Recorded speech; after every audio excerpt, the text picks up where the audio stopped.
Olá, alunos, né? Alunos e professores. Então, agora chegou o momento do exercitando, né? Exercitando de arte. Vamos ver o que nós vamos ter no nosso exercitando? Então, o exercitando, né, da correção do exercício, primeira parte de arte, nós temos o quê? Vamos ver a nossa primeira questão.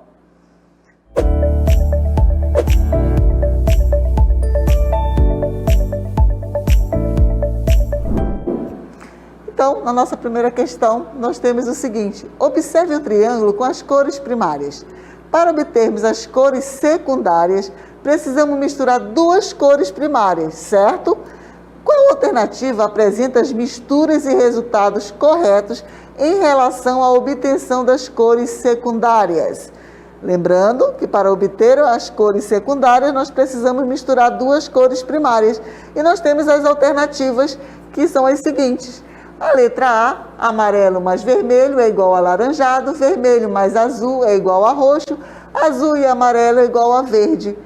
A alternativa B, nós temos amarelo mais vermelho é igual a alaranjado, vermelho mais azul é igual a verde, azul mais amarelo é igual a roxo. Na C, nós temos amarelo mais vermelho é igual a verde, vermelho mais azul é igual a roxo, azul mais amarelo é igual a alaranjado.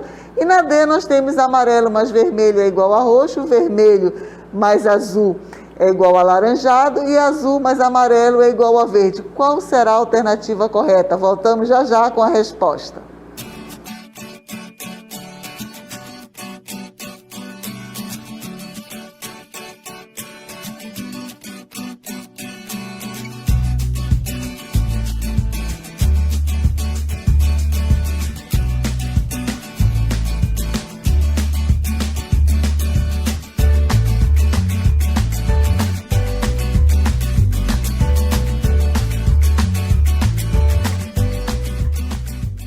Voltamos agora, qual será a mistura correta? Qual será a alternativa correta? Vamos ver? Então, nós temos aqui, sabemos que para obter as cores secundárias, nós temos que misturar as duas cores primárias. Então, vamos dizer que se eu misturar o amarelo mais o vermelho, qual será a cor que eu vou obter? Se eu misturar o vermelho mais o azul, qual será a cor que eu vou obter? E o azul e o amarelo, qual será a cor que eu vou obter? Então, eu vou conseguir duas cores secundárias. Vamos ver nossas alternativas, não esquecendo do nosso círculo cromático. Vamos lá? Então, na letra A, nós temos amarelo mais vermelho é igual a laranja, o alaranjado? Será? O vermelho mais o azul é igual ao roxo? Será? O azul mais amarelo é igual ao verde? Nossa, essa questão aí. E a B, nós temos o amarelo mais vermelho. Será que é o alaranjado? Muito bem, vamos dizer que essa aqui é correta. Correta, né? O vermelho mais o azul é igual ao verde? Ah, vou colocar um ponto de interrogação. O azul mais o amarelo é igual ao roxo? Vou colocar um ponto de interrogação. E aí, o amarelo mais vermelho é igual ao verde? Vamos ver. Então, a gente vai misturando, dependendo do nosso círculo cromático, o que vai acontecer? Que o amarelo mais vermelho é igual a laranjado. O vermelho mais o azul é igual ao roxo. E o azul mais o amarelo é igual ao verde. Então, nós vamos obter as três cores secundárias, ok? Então, a alternativa correta seria a letra A. Muito bem. Então, ficamos aqui e vamos ver outras, né, o exercitando de outros componentes. Até a próxima.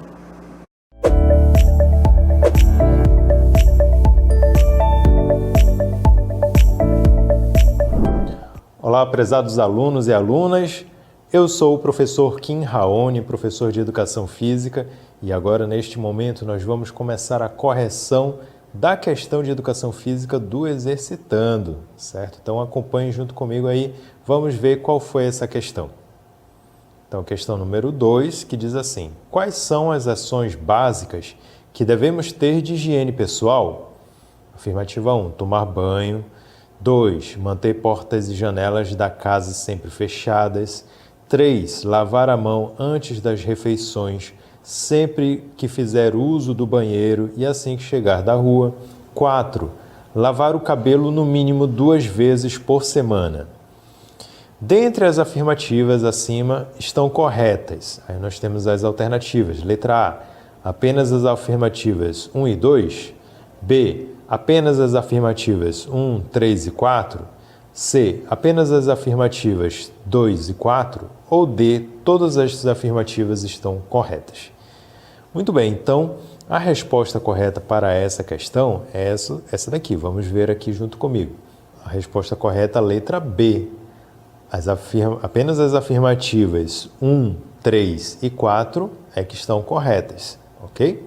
Vamos ver então por que é a letra B, a alternativa B. Vejamos o seguinte. Antes de mais nada, nós precisamos ter consciência da maneira correta de lavar as mãos, certo? Então nós temos aí uma ilustração mostrando como que é essa maneira correta de lavar as mãos, né? Utilizando a água corrente, você vai esfregar as palmas das mãos entre os dedos, o dorso da mão, a ponta dos dedos, abaixo da unha.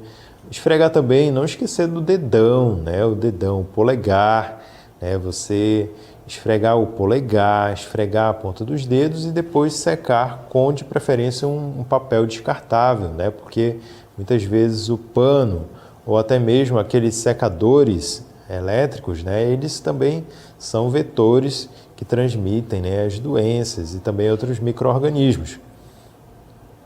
Certo? Então aí a gente vai perceber o seguinte: por que é a alternativa B? Vamos lá passando para a próxima cartela. Então, para manter a saúde do nosso corpo, precisamos ter alguns cuidados.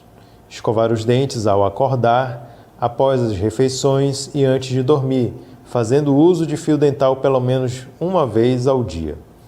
Lavar as mãos antes de comer, pois os seres vivos causadores de doenças podem estar alojados nelas, adentrando pela nossa boca em nosso organismo. Também devemos lavar as mãos sempre que chegar da rua, lavar as mãos e sempre dar descarga após o uso do sanitário, não colocar objetos ou as mãos na boca, tomar banho todos os dias e lavar os cabelos sempre que necessário, pois neles se acumulam suor e sujeira ao longo do tempo. Andar calçados, pois os sapatos protegem os pés das sujeiras e objetos cortantes. Usar roupas limpas. Lavar o rosto ao acordar, retirando as remelas que se acumulam no canto dos olhos. Pentear os cabelos sempre. Nunca, jamais comer meleca do nariz. Limpar o nariz assoando na pia, lavando as mãos com água e sabão logo depois. Sempre cortar e limpar as unhas. Cortar os cabelos com frequência para que cresçam fortes e bonitos. Trocar de meias constantemente para não ter chulé nos sapatos, nem frieiras. Então vejam, gente, são ações muito básicas, né? Coisas que a gente aprende ainda na infância, mas que muita gente ainda deixa de fazer esses atos, certo? Então, comprometendo assim a sua própria saúde e a saúde das pessoas ao redor, certo? Então, essas práticas de higiene, elas são necessárias e são muito importantes para o nosso dia a dia, tá bom? Então, essa foi a nossa correção de educação física de hoje.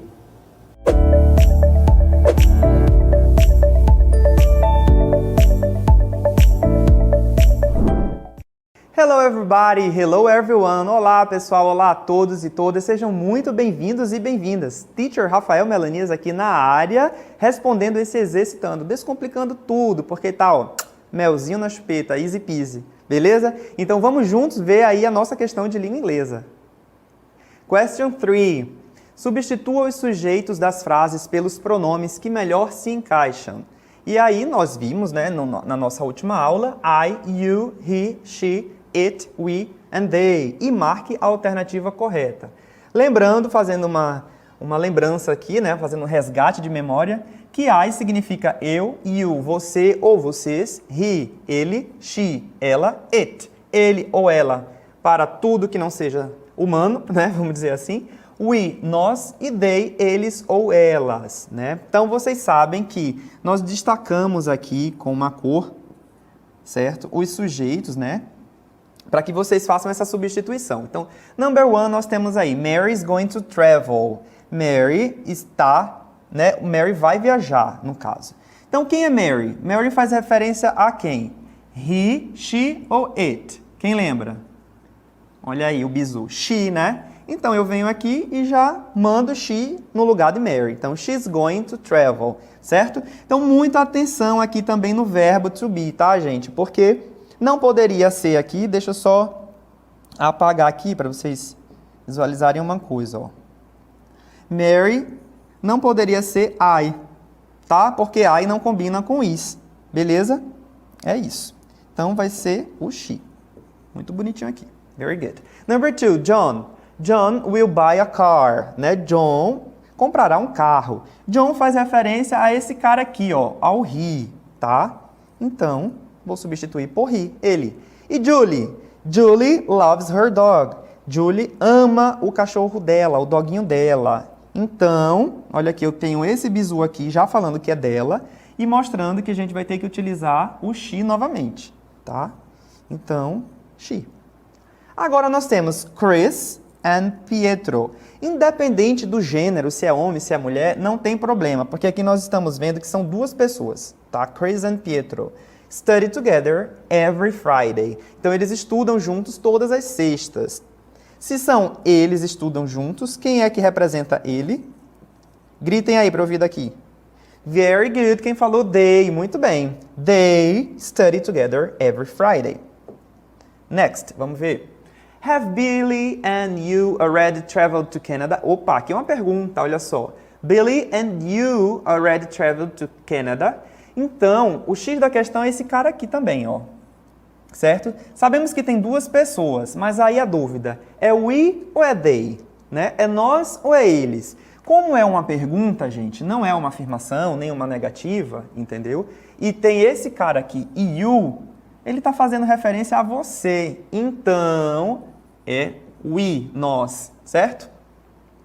Porque quando vocês lerem a pergunta, vocês respondam. Então, vocês vão ter que responder como nós, né? Sim, nós, digamos que vocês sejam Billy and you, então nós já viajamos para o Canadá. Carlos, aqui está mais fácil, né? Carlos faz referência ao gênero masculino, então pode ser substituído por he. He prefers chocolate. The dog loves a bun. Olha só o doguinho, tá? Vocês sabem que it, tá? A gente vai utilizar o it toda vez que for coisas, animais, plantas, nome de cidade, país, essas coisas, vai ser it, tá bom? Então, Paul and I, olha aqui, mais um bizu. Next one, number 8. Paul and I will move out. Paul and I will move out to another country. Então, Paul e eu vamos nos mudar para outro país, tá? Então, se é Paul e eu, é o quê? É nós, we. E Bruna? Bruna, muito fácil, né, gente? Essa questão aqui tá easy peasy. Muito fácil mesmo, mamãozinho com açúcar, tá? Bruna likes to cook, então she likes to cook. E por fim, Jean and Gabriel are playing, ou Jean and Gabriel are playing.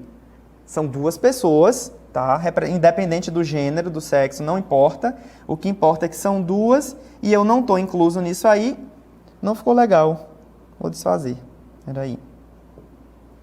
Aqui. Muito bem. Então, Jean and Gabriel are playing pode ser substituído por they are playing. Muito bem. E aí nós temos as alternativas A, B, C ou D. E a resposta é a letra B. Tá, gente? Very good. Vamos ver os comentários aqui, que mencionam o seguinte. A alternativa correta é a letra B, porque as opções substituem corretamente o sujeito pelos pronomes, de acordo com as orientações explicadas na aula de Subject Pronouns, assim como eu falei no início da aula, respeitando o gênero de cada pronome e sujeito. Então é isso, gente. Com certeza, tenho absoluta certeza que todos acertaram, tá? Parabéns mais uma vez. Obrigado pela participação e até o próximo Exercitando. Beijo no coração de vocês. Bye, bye!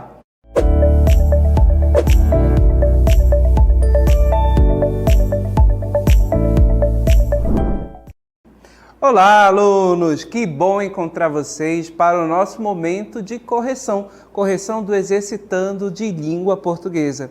Vamos começar? Então vamos observar a primeira questão de língua portuguesa na tela aí com vocês. Observem, questão de número 4. Leia o texto e responda a questão. Esse texto aí você observa que é um cartaz, uma propaganda de vacinação, certo? Promovida aí pelos órgãos públicos. E aí você observa lendo o cartaz.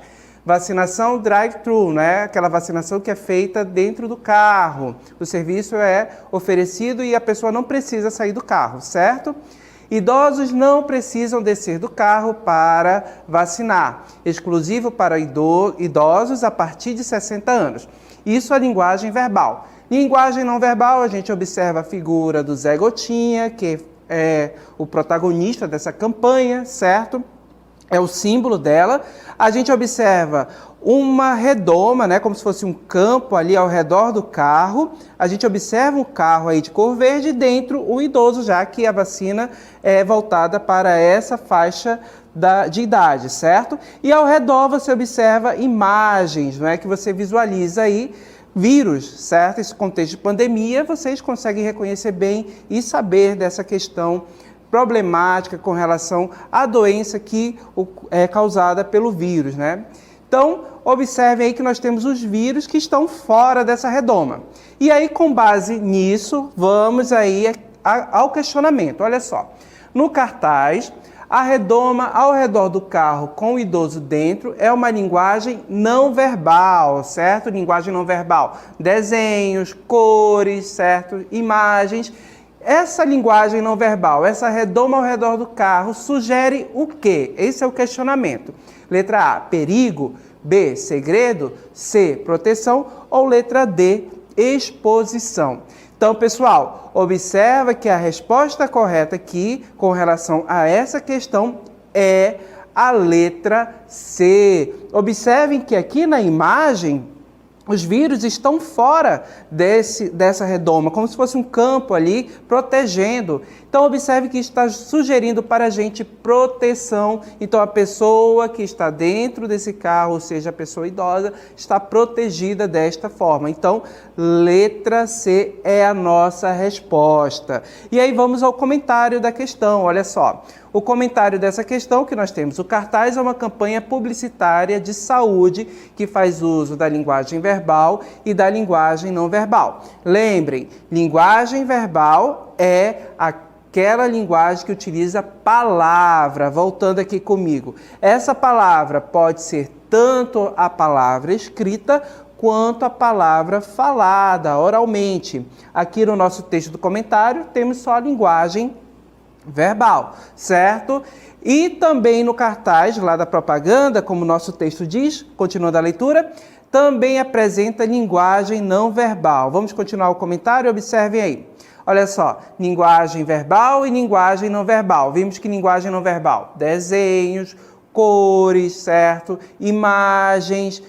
Vamos ter esses mecanismos aí que vão ser utilizados como linguagem não verbal.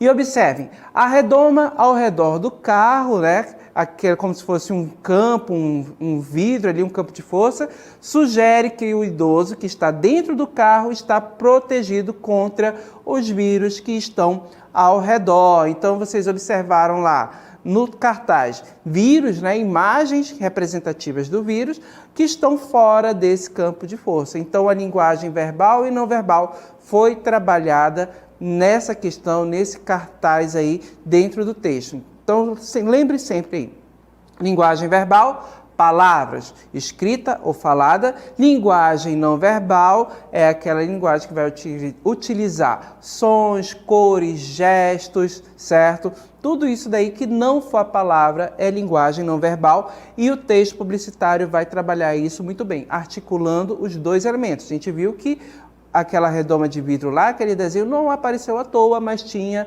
uma intenção, sugerir proteção. Ok? Vamos à próxima questão? Vamos lá, a questão de número 5, também de língua portuguesa. Olha aí, a questão de número 5, acompanha comigo aqui a leitura. Volta da asa branca. Já faz 3 noites que pro norte relampeia. A asa branca, ouvindo o ronco do trovão, já bateu asas e voltou pro meu sertão.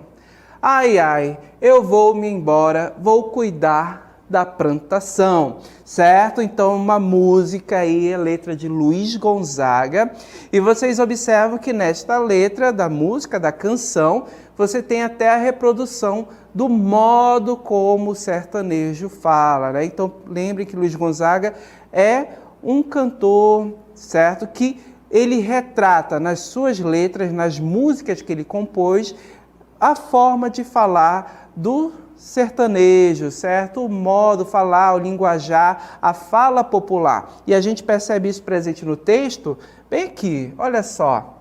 A volta da asa branca. Então você vai observando nos versos, né, que está relampeando e que a asa branca vai voltar para o sertão. Quem é que vai voltar? É o próprio eu lírico, o próprio sertanejo aí, ó. Voltou para o meu sertão, ó. Eu vou me embora, vou cuidar da plantação, certo? Olha aí, da plantação. Não está de acordo com a norma, mas no texto aí foi intencional, utilizando aí uma linguagem mais popular para retratar justamente o falar do sertanejo, certo? Por isso que está escrito dessa forma. Quando observamos a questão, no verso, ouvindo o ronco do trovão, a palavra destacada significa, letra A, barulho que se ouve após o relâmpago, B, barulho provocado por quem dorme, C, ruído causado pela asa branca, ou letra D, ruído causado nas noites do sertão. Então, essa questão está procurando o significado de uma palavra. A gente tem que lembrar que as palavras da nossa língua, as palavras da língua portuguesa, elas podem assumir diversos significados, elas podem ser polissêmicas, no caso, quando eu digo polissêmicas, estou falando que vários significados, vários sentidos. Então, as palavras da língua podem ter significados diferentes de acordo com o contexto em que elas foram. Então, você tem que interpretar, certo? Tem que buscar o sentido de acordo com o contexto de uso. Quando a gente fala contexto de uso, a gente está falando da situação em que foi empregada, certo? Se de repente é um contexto formal, um contexto informal, se está sendo utilizado no poema, com uma linguagem mais poética. Então, a gente vai ter palavras nesse contexto, em poemas, em música, que muitas vezes vão preferir uma linguagem figurada, né? Uma linguagem mais poética e não uma linguagem literal, em que o sentido é objetivo, certo? Aquele sentido que a gente fala do dicionário. Então, observe que aqui nós temos uma canção, e uma canção está mais voltada para a questão poética. E quando a gente observa aqui no nosso texto, olha só, esse verso, ouvindo o ronco do trovão, a palavra destacada significa que a gente não pode interpretar de forma literal, mas de forma figurada, quando a palavra assume outro sentido, certo? Então, observem, ronco do trovão, né? Está se referindo ao quê? Está se referindo ao barulho que se ouve após o relâmpago, certo? Então, o barulho do trovão, que é aquele barulho que se ouve após o relâmpago, é o sentido que nós temos para a palavra ronco aqui nesse contexto, certo? Então a gente não pode interpretar aqui como se fosse aquele ruído, ou seja, o barulho causado por uma pessoa quando dorme, ok? A gente está falando aqui olhando para o sentido do fenômeno físico, certo? Do trovão, do relâmpago, né? Acontece o relâmpago, aquela descarga elétrica causa aquela luminosidade e depois vem o barulho do trovão, ok? Então, resposta correta, letra A, confirmando aí, e o comentário da questão para vocês visualizarem rapidinho. Olha só, as palavras da língua portuguesa podem ser polissêmicas, possuir muitos significados a depender do contexto. No texto em análise, que nós acabamos de analisar, a palavra ronco significa o som do trovão que se ouve após um relâmpago. Esse significado é reforçado pela palavra relampeia, que aparece escrita lá no texto. Então, nesse contexto, a gente tem esse significado. Ok? Próxima questão, observem aí a questão de número 6. Então, nessa questão, nós temos um texto escrito aí em prosa, certo? Em parágrafos, mais raro do que nota de R$1. Você já notou que a nota de R$1 é cada vez mais difícil de encontrar? Para quem não gosta de andar com moedinhas, isso pode ser motivo de tristeza.